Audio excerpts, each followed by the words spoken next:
High friends, welcome to cook with Sonali. আজ আমি সকলের জন্য নিয়ে এসেছি একটা দারুণ ইটালিয়ান রেসিপি, সেটা হলো রেড সস পাস্তা। এই রেড সস পাস্তাটা না যখন মুখের মধ্যে দেওয়া হয় একটা ক্রিমি ইয়াম ফিল আসে আর ভীষণ টেস্টি হয়। আপনারা এটা বাড়িতে তৈরি করুন আর আপনাদের ফিডব্যাকটা আমার কমেন্ট সেকশানে দিয়ে দিন। আর ভিডিওটি ভালো লাগলে আমার চ্যানেলটিকে সাবস্ক্রাইব করুন আর ফ্রেন্ডস অ্যান্ড ফ্যামিলির সাথে ভিডিওটি শেয়ার করুন। তো চলুন শুরু করা যাক আজকের recipe red sauce pasta. Red sauce pasta করার জন্য আমি এখানে 1 কাপ মতো পাস্তা নিয়ে নিয়েছি আর এখানে আমি পেনি পাস্তা ইউজ করছি। আপনারা যে কোনো টাইপের পাস্তা ইউজ করতে পারেন। এখানে আমি 3 পিস টমেটো নিয়েছি। টমেটোটাকে জাস্ট পেছন থেকে এরকম করে একটু নাইফ দিয়ে কেটে নিচ্ছি, নিয়ে টমেটোর মুখের দিকটাকে নাইফ দিয়ে এরকম দুটো দাগ দিয়ে দিচ্ছি, কারণ যাতে স্কিনটা খুব তাড়াতাড়ি উঠে আসে। এখন এই টমেটোগুলোকে জলের মধ্যে বয়েল করে নেব। আর এদিকে গ্যাস ওভেনের ওপরে একটা সসপ্যানে জল নিয়ে নিয়েছি আর এর মধ্যে দিয়ে দিচ্ছি টমেটোগুলো আর 4 থেকে 5 মিনিট টমেটোগুলোকে ভালো করে বয়েল করে নেব। এখানে আমার 4 থেকে 5 মিনিট টমেটোগুলো বয়েল করা হয়ে গেছে। এখন গ্যাস ওভেনটাকে বন্ধ করে এই টমেটোগুলোকে একটা ঠান্ডা জলের বাটিতে ট্রান্সফার করে নেব। আর টমেটোর এই বয়েল করা জলটাকে রেখে দেবো, পরে গ্রেভিতে লাগবে।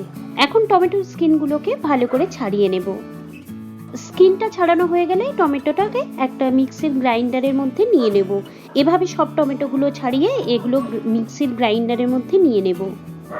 আর এখন এই মিক্সির কন্টেনারটাকে কভার করে এই টমেটোটাকে গ্রাইন্ড করে নেব। এখানে আমার টমেটোগুলোকে পিউরি বানানো হয়ে গেছে। এখন এটাকে একটা বাটিতে ট্রান্সফার করে নেব।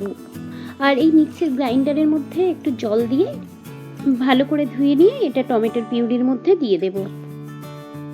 এখন এই বাটিটাকে সাইড করে রেখে দেব। আর এদিকে গ্যাস ওভেনের উপরে একটা সসপ্যান নিয়ে তার মধ্যে জল নিয়ে নিয়েছি আর এই জলটাকে ফুটে উঠতে দেব। আর জলটা যখন ভালো মতো ফুটে উঠবে তখন আমি যে পাস্তাগুলো নিয়েছি সেই পাস্তাগুলো জলের মধ্যে দিয়ে দেব। আর এই পাস্তার সাথে দিয়ে দেব 1/2 টেবিল চামচ মতো নুন। আর নুন দিয়ে ভালো করে 7 থেকে 8 মিনিট এই পাস্তাটাকে বয়েল করে নেব। এখানে আমার 8 মিনিট মতো হয়ে গেছে, পাস্তাগুলো ফুলে উঠেছে। এখন একটা পাস্তা নিয়ে দেখে নেব এটা ভালো সেদ্ধ হয়েছে কিনা। একটা পাস্তা নিয়ে একটা নাইফ দিয়ে জাস্ট একটু কেটে নিচ্ছি। পাস্তাটা যদি মধ্যখান দিয়ে সুন্দর করে একটু কেটে আসে তার মানে বুঝবেন পাস্তাটা সুন্দর বয়েল হয়ে গেছে। এখন এই পাস্তাটাকে জল ঝরিয়ে নেব। ওদিকে পাস্তাটা স্ট্রেন হতে দিয়েছি আর এদিকে গ্যাস ওভেনের উপরে একটা ফ্রাই প্যান নিয়ে এর মধ্যে 1 টেবিল চামচ তেল নিয়ে তেলটাকে গরম হতে দিচ্ছি। আর তেলটা যখন ভালো মতো গরম হয়ে যাবে এর মধ্যে দিয়ে দেব 7 থেকে 8 পিস রসুন কুচি আর একটা মিডিয়াম সাইজের পেঁয়াজ কুচি। পেঁয়াজ রসুনটাকে আমি জাস্ট 1 থেকে 2 মিনিট একটু ভেজে নেব। এটা কিন্তু খুব বেশি ভাজলে চলবে না, হালকা ভেজে নিলেই হবে। পেঁয়াজ রসুনটা যখন হালকা ভাজা হয়ে যাবে তখন এর মধ্যে আমি দিয়ে দেব যে টমেটো পিউরিটা করে রেখেছিলাম সেই টমেটো পিউরি। আর টমেটো পিউরিটা দেওয়ার পরে একটু ভালো করে নাড়াচাড়া করে 2 থেকে 3 মিনিট একটু নেড়ে ছেড়ে টমেটোর জলটাকে শুকিয়ে নেব।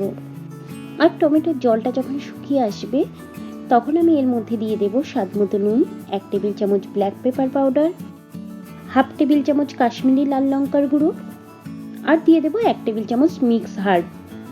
আপনাদের কাছে যদি মিক্স হার্বস না থাকে তাহলে আপনারা অরিগ্যানো ইউজ করতে পারেন। আর এই সব কিছুকে একটু ভালো করে নাড়াচাড়া করে এর মধ্যে দিয়ে দেব 1/3 টেবিল চামচ চিনি। এখানে আমি টেস্টটা ব্যালেন্স করার জন্য চিনি দিচ্ছি। এখানে কিন্তু আপনারা 1 টেবিল চামচ টমেটো কেচাপও অ্যাড করতে পারেন। আর টমেটোটা ভালো করে কষা হয়ে গেলে এর মধ্যে দিয়ে দেব একটু জল। এখানে আমি যে পাস্তা বয়েল করেছিলাম পাস্তা বয়েলের যে জলটা ছিল সেটা ইউজ করছি। আর এই জলটা দেওয়ার পরে একটু ফুটে উঠতে দেব। আর এই সব কিছু নাড়াচাড়া করে 2 মিনিট মতো হয়ে গেলে এর মধ্যে দিয়ে দেব সেদ্ধ করে রাখা পাস্তা। এখন এই পাস্তাটাকে সসের সাথে খুব ভালো করে কোট করে নেব। আর পাস্তাটা সসের সাথে ভালো করে কোট করা হয়ে গেলে এর মধ্যে দিয়ে দেব একটু গ্রেট করে রাখা প্রসেস চিজ। চিজটা দেওয়ার পরে জাস্ট একটু ভালো করে মিক্স করে নেব। আর এখানে রেডি হয়ে গেছে yummy tasty red sauce pasta. এখন আমি গ্যাস ওভেনটাকে অফ করে দিয়ে একটা সার্ভিং ডিশে তুলে নেব। আর এটা সার্ভিং ডিশে তোলা হয়ে গেলে উপর থেকে জাস্ট একটু চিজ ছড়িয়ে দিয়ে এটাকে সার্ভ করব। এখানে রেডি হয়ে গেছে yummy tasty red sauce pasta. আপনারাও আপনাদের বাড়িতে এটা তৈরি করুন আর আপনাদের ফিডব্যাকটা আমার কমেন্ট সেকশনে দিয়ে দিন। আশা করি আমার ভিডিওটি আপনাদের ভালো লেগেছে। নতুন নতুন টেস্টি রেসিপির আপডেট পেতে হলে আমার চ্যানেলটিকে সাবস্ক্রাইব করুন আর পাশে থাকা বেল আইকনটিকে ক্লিক করুন।